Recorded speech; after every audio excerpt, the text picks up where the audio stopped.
لبيك اللهم لبيك لبيك لا شريك لك لبيك. Bismillahirrahmanirrahim. Assalamualaikum warahmatullahi wabarakatuh.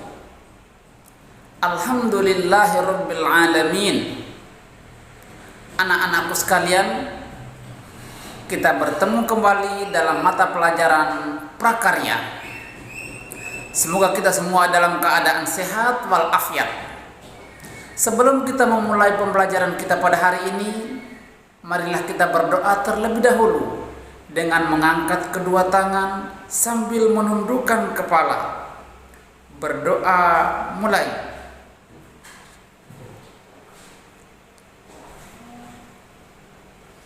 Berdoa selesai. Semoga doa kita dikabulkan oleh Allah Subhanahu wa Ta'ala, dan ilmu yang kita dapatkan menjadi ilmu yang berkah dan bermanfaat, serta selalu dianugerahi kesehatan oleh Allah Subhanahu wa Ta'ala, sehingga dapat melaksanakan pembelajaran ini dengan baik dan lancar. Anak-anakku sekalian, tema pembelajaran kita pada hari ini di bab 2, yaitu prinsip kelistrikan dan sistem instalasi listrik rumah tangga, dengan materi pokoknya yakni penerapan instalasi listrik rumah tangga, dengan submateri yaitu pengenalan komponen atau peralatan pokok instalasi listrik dan juga fungsi dari setiap komponen atau peralatan tersebut. Adapun tujuan pembelajaran kita pada materi kali ini yaitu yang pertama, memahami penerapan instalasi listrik rumah tangga, dan yang kedua, membuat instalasi listrik rumah tangga. Pemahaman terhadap jenis dan fungsi dari setiap komponen atau peralatan pada penerapan instalasi listrik rumah tangga menjadi langkah awal dalam membuat instalasi listrik rumah tangga. Komponen atau peralatan tersebut diantaranya adalah yang pertama adalah penghantar listrik atau sering disebut dengan kabel. Adalah untuk menyalurkan atau menghantarkan energi atau arus listrik dari satu titik ke titik yang lainnya. Penghantar listrik yang lazim digunakan adalah dari jenis aluminium dan juga tembaga. Penghantar yang kedua, alat yang kedua yaitu bahan isolasi. Isolasi listrik merupakan sebuah tipe selotip yang sensitif terhadap tekanan tarik alias bersifat stretch.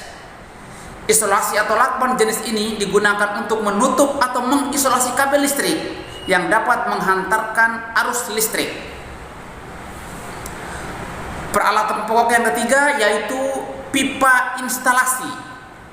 Fungsi dari pipa instalasi adalah sebagai lokasi kabel listrik ditempatkan, sehingga kabel listrik ketika ditarik, kabel tidak akan terkelupas atau tergores karena terkena material semen ataupun tembok. Peralatan yang keempat yaitu kotak sambungan. Fungsinya yakni memberikan pengamanan pada sambungan kabel. Pada saat menyambung kabel pada titik percabangan harus menggunakan kotak sambungan. Tidak boleh di dalam pipa instalasi terdapat sambungan kabel, karena dikhawatirkan kawat atau kabel itu putus di dalam pipa. Yang kelima yaitu rating pengaman atau sering disebut dengan MCB, singkatan dari miniatur circuit breaker. Merupakan alat pengamanan arus listrik dari beban lebih atau hubungan singkat, atau dalam bahasa sehari-harinya kita sebut dengan koslet. Terdapat dua komponen penting pada MCB, yakni termis sebagai bahan pengamanan dari beban lebih dan juga relay elektromagnetik sebagai pengamanan dari arus pendek atau koslet. Jenis rating pengamanan yang lain yaitu MCCB, singkatan dari Moulet Case Circuit Breaker, mempunyai fungsi yang sama dengan MCB karena bisa mengamankan arus listrik dari beban lebih ataupun arus pendek atau hubungan singkat atau koslet.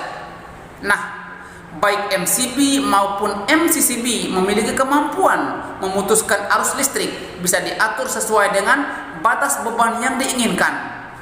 Semakin tinggi beban, maka semakin tinggi daya ampere yang digunakan. Yang keenam yaitu saklar. Saklar atau switch on off adalah perangkat yang digunakan untuk memutuskan atau menghubungkan aliran arus listrik. Yang paling utama tentu saja untuk menyambung atau memutuskan arus listrik dari terminal dari perangkat elektronik. Secara sederhana, saklar atau switch on off merupakan perangkat magnetik yang terdiri dari 2 atau lebih terminal yang terhubung secara internal ke kotak logam yang dapat dibuka dan juga ditutup oleh penggunanya. Yang ketujuh yaitu stop kontak. Stop kontak sebagai akhir dari penghubung arus listrik dengan peralatan listrik. Supaya alat listrik bisa terhubung dengan aliran listrik, maka dibutuhkan stop kontak. Kita bisa menghubungkan stop kontak juga dengan terminal stop kontak yang dirangkai. Jika alat listrik yang digunakan terletaknya cukup jauh dari stop kontak berada. Yang kedelapan yaitu steker. Steker listrik sering dijumpai pada peralatan listrik atau instalasi listrik di rumah. Cara kerjanya yakni dicolokkan ke stop kontak. Fungsi steker hampir sama dengan switch on off atau saklar pada instalasi listrik. Fungsinya berfungsi yakni untuk menghubungkan aliran listrik, namun pada switch on off bersifat permanen, sedangkan steker bersifat portabel, yakni bisa dipindah-pindahkan sesuai dengan kebutuhan dari penggunanya. Yang ke-9 yaitu fitting lampu. Fitting lampu adalah perangkat yang berfungsi untuk menghubungkan bola lampu dengan jaringan listrik, atau sebagai dudukan atau tempat meletakkan bola lampu supaya terhubung dengan jaringan listrik. Yang ke-10 yaitu lampu. Fungsi lampu sebagai penerangan atau untuk menerangi. Lampu sebagai penerangan buatan, yang mana lampu merupakan salah satu elemen yang memiliki kegunaan yang sangat penting, yakni untuk menerangi. Dan lampu sebagai output atau akhir dari jaringan listrik. Semua komponen tadi akhirnya berakhir atau muara akhirnya adalah pada lampu sebagai output dari jaringan listrik ini. Alhamdulillahirabbil alamin. Anak-anakku sekalian, pembelajaran mata pelajaran prakarya pada hari ini telah selesai. Silakan nanti video ini disimak dengan lebih seksama pembahasan dari setiap materi yang telah disampaikan. Terima kasih. Assalamualaikum warahmatullahi wabarakatuh.